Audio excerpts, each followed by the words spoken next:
하나님을 알지 못하는 사람들은 그들의 삶의 중심이 곧 자기 자신입니다.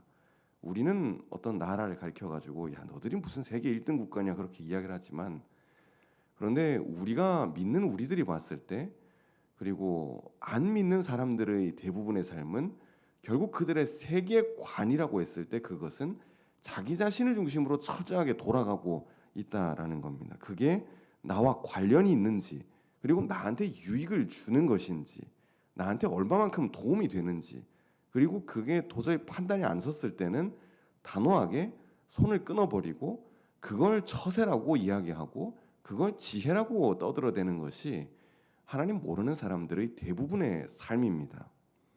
있어 보이는 개인에게 줄을 대려고 하고, 혹은 이게 대세니까는 좀 어떻게 해보려고 하는, 그러니까 그들이 곧 중심이 되어 보려고 하는 그런 삶의 많은 노력들이지만은, 결국에는 성경에서 이야기하는 것처럼 모든 것들이 하루아침에 피었다가 지는 들의 꽃과 같은 것입니다. 앞뒤를 좌우를 전혀 볼 줄 모르는 어리석음의 대행진이죠.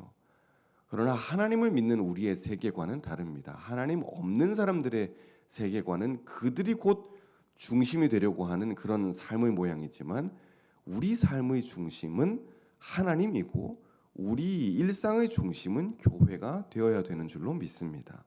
그래서 오늘 말씀에서도 보면 1절에서 그의 터전은 성산에 있다. 하나님께서 세상의 중심을 어디에다가 잡아주시냐? 하나님께서 세워주시는 세상의 중심은 성산, 우리가 알고 있는 거룩한 산, 시온산, 예루살렘에 그렇게 하나님께서 중심을 잡아주신다는 것입니다. 사울 이후에, 그리고 다윗이 왕 위에 오르고 난 다음에 예루살렘이 이 정치적인 중심지 역할을 하긴 했습니다만, 성전이 세워지고 난 다음엔, 이 아들 솔로몬이 성전을 세우고 난 다음에는 성산은 더 큰, 더 중요한 역할을 차지합니다. 그 자리에 성전이 섰기 때문에 그렇죠. 성전이 그 자리에 섰다는 것은 하나님께서 자기 백성들을 그 자리에서 만나 주신다는 그런 이야기입니다. 시인은 하나님의 터전, 그러니까 중심지가 거룩한 산이 시온에 있다라고 그렇게 이야기를 합니다. 거룩함은 우리가 노력해서 이룰 수 있는 것이 아닙니다. 하나님께서 자기 백성을 만나 주셔야지만 되는 것이죠. 그래서 성막이 있기 전에 레위기를 처음 시작할 때 1장 1절 여호와께서 모세를 어디에서 만났냐고 하시냐면은 회막에서 만났다라고 그렇게 이야기하십니다. 단어 자체가 다른 단어입니다. 우리는 성막이라 그러니까 막연하게 그냥 뭐 성막이구나, 거룩한 천막이구나 그 정도로 생각을 하는데, 레위기를 시작할 때 하나님께서는 모세를 회막에서 만났다고 그렇게 말씀하십니다. 만남의 장막입니다. 그래서 성전은 하나님께서 우리와 만나주시는 만남의 자리입니다. 거룩함은 그래서 하나님께서 주권적으로 이루어 가 주십니다. 우리가 하나님 만나고 싶다고 아무리 난리치고 소리질러도 하나님께서 나타나 주시지 않으면 그만입니다. 그런데 성막은, 그리고 성전은 하나님께서 자기 백성을 만나 주시는, 그래서 그 자리가 세상의 중심입니다. 수많은 강대국들의 수도에 비하면 예루살렘은 굉장히 초라하죠. 앞뒤 좌우 다 재봐도 5위 정도 길이의 이런 길쭉한 성입니다. 사람이 맘먹고 이렇게 걸어 다니면은 4km입니다. 1시간 정도 걸으면 다 걸을 수 있는 정도의 굉장히 성이라고 하기에도 민망할 정도의 좀 초라한 그런 성입니다. 그런데 하나님께서 그 예루살렘을 세상의 중심으로 삼아주신 이유는 거기에서 내가 나의 백성들을 만나겠다라고 말씀하시는 그 하나님의 의지입니다. 하나님은 이 세상의 모든 것들을 통치하시고 특별히 2절 그 중에서도 사랑하십니다. 교회를 사랑하십니다. 야곱의 모든 거처보다 시온의 문들을 사랑하신다고 하는데, 이 말씀에서 우리는 하나님께서 교회를 이렇게 사랑하시는구나. 세상에 수많은 문들이 있는데, 세상에 수많은 잘난 건축물들이 있고, 어떤 큰 바벨론 같은 성읍들이 있고, 오늘 좀 이따가도 보겠지만 라합 같은 큰 제국들이 있고, 그런데 하나님께서는 이 많은 것들을 다 제치시고 어떻게 보면 초라해 보일 수도 있는 이 시온을 선택하시고 사랑하시고, 3절 영광스럽게 하십니다. 4절에 보면은 라합이 나오는데, 라합은 이 이집트 신화에 나오는 바다의 큰 괴물입니다. 그러니까 이 라합은 어떤 괴물이나 신화적인 존재를 이야기하는 걸 수도 있겠지만은 오늘 말씀에서는 애굽 그 자체를 이야기합니다. 시온의 주변에는 눈에 보이는 강대국들이 많이 있죠. 애굽이나 바벨론이나 이런 많은 강대국들이 있고, 그런데 이들이 단순 강대국이 아니라 그 당시 사람들이 살고 있던 세계를 양분하는, 우리식으로 따지자면은 냉전 시대에 세계를 양분했던 미국과 구소련 같이 굉장히 큰 두 개의 슈퍼파워였다는 겁니다. 기원전 1000년부터 시작해서 예수님 오시기 전까지, 그러니까 유다와 이스라엘 사람들이 이 가나안에 자리 잡고 살면서, 그리고 시간이 좀 지나가지고 예수님 오시기 전까지의 이 긴 시간 동안 우리가 알고 있는 이 고대 근동의 세계는 사실 세계사적으로 봤을 때도 세계 전체입니다. 왜냐하면 다른 문명들과 비교해 봤을 때, 그리고 다른 대륙들과 비교해 봤을 때 너무나 월등한 이런 문명의 수준 차이가 있었기 때문에 그렇습니다. 단적인 예로 봤을 때 유다가 멸망했을 때, 그리고 이 사람들이 포로로 끌려갈 때 바벨론과 애굽은, 이집트는 이미 대량으로 맥주를 만들어낼 수 있는 그런 기술이 있었습니다. 맥주 공장이 있었다는 그런 기록도 있고, 그들이 이런 즐기는 문화가 그 정도로 이제 발달이 되었다는 거죠. 그러면 유다가 망할 때쯤 우리 조상님들은 뭐 하고 있었을까요? 아직 고구려 백제 신라도 개국도 하기 전입니다. 유다가 망할 때쯤 처음으로 한반도에 보리가 들어왔다는 기록이 있기 때문에 이 정도 되면은 수준 차이가 어디까지 나는지를 알 수 있습니다. 문명이라고 말하기에도 민망한 정도입니다. 그들이 곧 세계였다는 그런 자부심을 느낄 수 있죠. 그런데 이 작은 유다가 봤을 때, 작은 이스라엘이 봤을 때 초고도 문명이, 초거대 문명이 양쪽으로 두 개나 이렇게 있으니까, 아유, 우리는 양쪽에서 짜부돼 가지고 큰일 나겠다라고 벌벌 떨고 있는 것이, 눈치 보는 것이 그들이 어떻게 보면 당연한 현실입니다. 물론 하나님께서는 이것을 싫어하시죠. 그렇게 강대국들 기대지 마라, 눈치 보지 마라, 그렇게 나를 의지해라 몇 번이나 말씀하십니다. 그들뿐만 아니라 블레셋, 오늘 말씀에서는 블레셋도 있고 두로도 있고 구스도 있고, 이 무역을 통해서 존재감을 뽐낸 모든 나라들이 있는데, 하나님께서는 그거 아니다. 그 나라들의 근원은 그들이 잘나서 뭐 올라간 게 아니라 다 4절 나에게부터 왔다. 내가 세상의 중심으로 잡아준 너희들에게서부터 그 나라들이 다 나왔다라고 그렇게 하나님께서 말씀하십니다. 누가 창조하셨으니까요. 하나님이 그들을 창조하셨기 때문에 이스라엘을 가리켜서 너희들은 그 강대국들 전혀 두려워할 것 없다.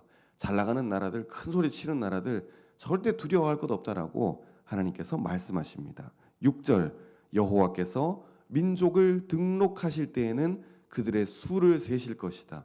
이것은 하나님의 통치권과 통제권을 이야기하는 것입니다. 무슨 말이냐면, 시간을 조금 뒤로 돌려서 예수님께서 태어나셨을 때 이 로마의 황제가 모든 백성들로 하여금 다 뭐 하라고 합니까? 등록하라고 합니다. 호구 조사를 하죠. 이 통계는 물론 오늘날에는 우리가 통계청이 있고 뭐 이렇게 국민들의 숫자가 몇 명입니다. 예수 믿는 사람들 몇 명이네요. 뭐 이렇게 숫자로 세는 그런 개념 정도에 그치지만, 고대 시대의 통계는 권력자들의 전유물이었습니다. 나는 너희들의 숫자를 다 알고 있어. 너희들 중에 세금 내야 될 사람들이 몇이지 내가 다 파악하고 있어. 너희들 중에 군사로 끌려 나가야 될 사람들이 몇 명인지 내가 다 알고 있어라는 이 권력자들의 전유물이라는 것이죠. 그래서 통계를 한다는 것은 힘 있는 존재만 할 수 있는 것입니다. 인간 세상에서 통계도 이렇게 힘 있는 자들이 할 수 있는 전유물인데, 하나님께서는 인간 왕국의 이 개념을 사용하셔가지고 하나님이 곧 세계 만방의 진정한 통치자이시고 하나님께서 세상을 다스리신다, 등록하시고 숫자까지 다 세시고 있다라는 그 말씀을 하시고 있습니다. 인간 왕국의 지도자는 자기 욕심과 그리고 백성들의 통제를 위해서 이 숫자를 세죠. 그런데 하나님 나라의 계수는 목적 자체가 다릅니다. 주권적인 은혜로 선택하셔가지고 백성을 은혜로 자기 백성 삼아 주시는데, 이 백성을 계수하시고 통계하시고 다 자기의 왕국으로 들이시는 이 모습이 어디에 또 나오냐면은 마지막 요한 계시록에 또 등장합니다. 새 예루살렘이 나타나죠. 그리고 하나님께서 이 지파들을 다 세십니다. 구원받은 백성을 다 세시는데, 그래서 르우벤이 얼마고 시므온이 얼마고 유다가 얼마고 하나님 숫자를 다 세셔요.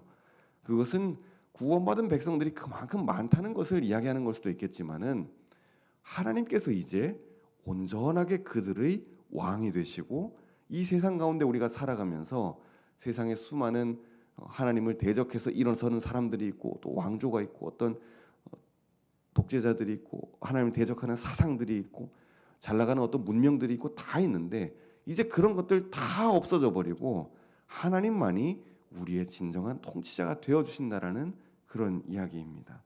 새 예루살렘인 교회를 통해서 구원받은 자들이 생명책에 기록되고, 또 구원받은 우리가 하나님 나라에 계수되어서 들어가는 그 영광을 누리게 되는 것입니다.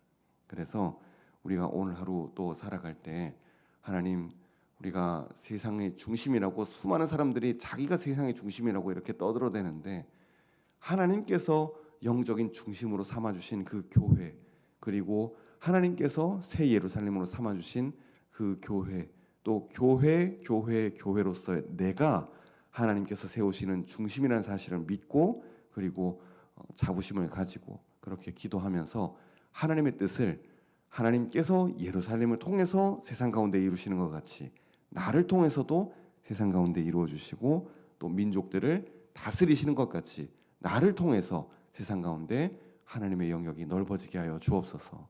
그렇게 기도할 때 우리의 모든 기도가 응답받을 줄로 믿습니다. 네, 주님 가르쳐 주신 기도로 새벽 기도회를 마치도록 하겠습니다. 기도를 들으시는 하나님 감사합니다. 이 아침 주님 앞에 나와서 찬양하고 말씀 듣고 기도하면서 겸손하게 주님의 뜻을 구합니다. 우리 하나님의 종들을 기억하여 주시고 오늘 하루 갑절의 복으로 부어주시고 함께하여 주옵소서. 세상에 많은 사람들이 자기가 중심이 되려고 하고 또 내가 중심이라고 큰 소리를 치고 있지만, 하나님 결코 그렇지 않습니다. 하나님께서 작고 연약해 보이는 예루살렘을 들어서 세상의 중심으로 삼아주시고 영광스럽게 하시는 줄로 믿습니다. 작고 연약해 보이는 교회를 들어서 또 하나님 당신의 뜻을 이루시고 세상을 통치하시는 줄로 믿사오니, 교회인 우리 모두가 각자가 정말로 하나님께서 의도하시는 그 세상을 다스리시고 구원하시는 그 뜻을 이루게 하여 주옵소서. 이 땅 가운데 하나님의 정의를 세워주시고, 또 이제 중요한 국가의 행사가 다가오고 있습니다. 하나님 두려워하는 일꾼들이 많이 일어설 수 있도록 하시고, 이 나라와 민족의 미래를 주님의 손에 맡겨드리오니 하나님 은혜를 더하여 주옵소서. 이 나라에는 하나님의 은혜가 필요합니다. 인간의 힘으로, 인간의 지식으로, 또 혹은 인간 지도자나 정당으로, 정부로 무슨 소망을 가질 수 있는 것이 아닙니다. 하나님 우리를 불쌍히 여겨주시고 이 나라가 다시 한번 하나님 경외하는, 하나님 두려워할 줄 아는, 그렇게 해서 정말로 하나님 다시 섬기는 그런 제사장 나라, 서로를 섬기고 약한 자들의 소리에 귀를 기울일 줄 아는, 하나님 기쁘시게 하는 나라 되게 하여 주옵소서. 세상 곳곳에서 전쟁으로, 기근으로, 정말로 기아로, 지진으로 정말 몸살을 앓고 있는 이 모든 세계 가운데 주님 찾아가 주시고, 고통과 슬픔과 재난의 현장 가운데서 어려움이 사라지고 눈물이 그치며, 무엇보다도 성령께서 그들의 마음을 열어주시고 고난 가운데 살아계신 하나님을 만나며 회복되는 역전의 기회가 열리게 하여 주옵소서. 주님, 우리의 기도를 성령님 인도하여 주시고 이 아침 하나님 기뻐하시는 시편의 기도를 올려드리게 하여 주옵소서. 하나님을 찬양하며 모든 간구를 예수님의 이름으로 기도하옵나이다. 아멘. 하늘에 계신 우리 아버지, 아버지의 이름을 거룩하게 하시며 아버지의 나라가 오게 하시며 아버지의 뜻이 하늘에서와 같이 땅에서도 이루어지게 하소서. 오늘 우리에게 일용할 양식을 주시고 우리가 우리에게 잘못한 사람을 용서하여 준 것 같이 우리 죄를 용서하여 주시고 우리를 시험에 빠지지 않게 하시고 악에서 구하소서. 나라와 권능과 영광이 영원히 아버지의 것입니다. 아멘.